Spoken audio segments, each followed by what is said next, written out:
Bonjour à toutes et à tous, je suis Carole Bertrand-Vivier, psychanalyste et psychosomatothérapeute. Bienvenue dans ce rendez-vous hebdomadaire, un espace pour explorer les liens subtils entre le corps et l'esprit et apprendre à mieux s'écouter. Donc, il y a longtemps, j'ai compris que soigner n'était pas simplement une affaire de corps ou d'esprit, que c'était un art d'écouter ce qui n'était pas dit, d'écouter ce qu'il y avait derrière les mots, euh, et parfois aussi écouter ce qui se tait à travers mes patients, mes patientes. Donc ma route vers la psychanalyste n'a pas été linéaire. J'ai démarré par un cursus de naturopathe. J'ai appris, voilà, j'ai eu beaucoup d'enseignements autour du soin énergétique, mais vraiment ce lien du corps, du souffle, du vivant, voilà, j'ai pu l'acquérir au fur et à mesure de mon expérience. Et j'ai eu une formation, donc j'ai choisi une formation freudienne, puis lacanienne. Et voilà, pour moi, il y avait une intuition très profonde que tout était lié, le corps, la pensée, les émotions, ma mémoire, la mémoire de ma famille, la mémoire plus archaïque. Et je suis vraiment arrivée à la psychanalyse comme on rentre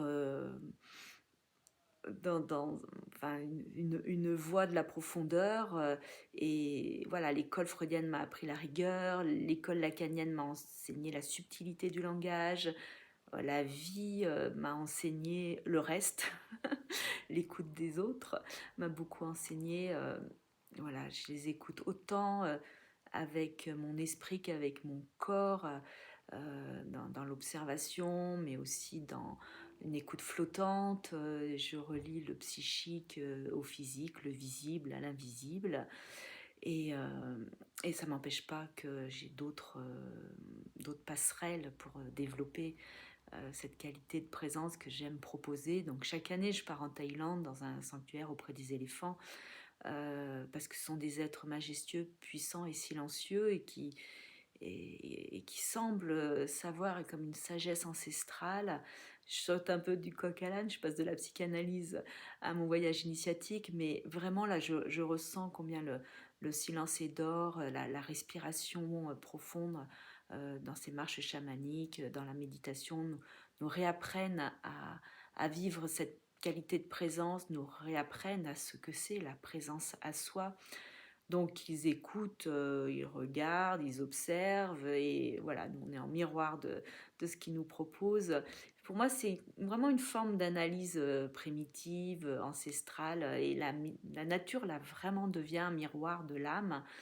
Euh, Comme dans mon cabinet, voilà, j'essaye de tendre cette cette subtilité, de proposer cette subtilité du lien à soi, du lien au vivant, du lien à la terre.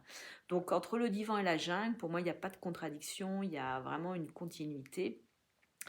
C'est pour moi le même chemin, c'est celui de la rencontre avec nos ombres, nos blessures, nos forces, la rencontre avec ce qui en nous a besoin de s'exprimer. Donc oui, je suis psychanalyste et je suis à ma manière une passeuse entre la parole et le silence, entre l'humain et l'animal. Et voilà, dans cet espace de reliance, d'alliance, je découvre chaque jour que soigner, c'est avant tout aimer. C'est aimer pour écouter vraiment, aimer assez pour accompagner, sans diriger, aimer assez pour se laisser transformer soi-même. Voilà, ça a été aussi mon chemin euh, vers moi. Voilà, à très bientôt. À très bientôt pour une nouvelle bulle de bien-être.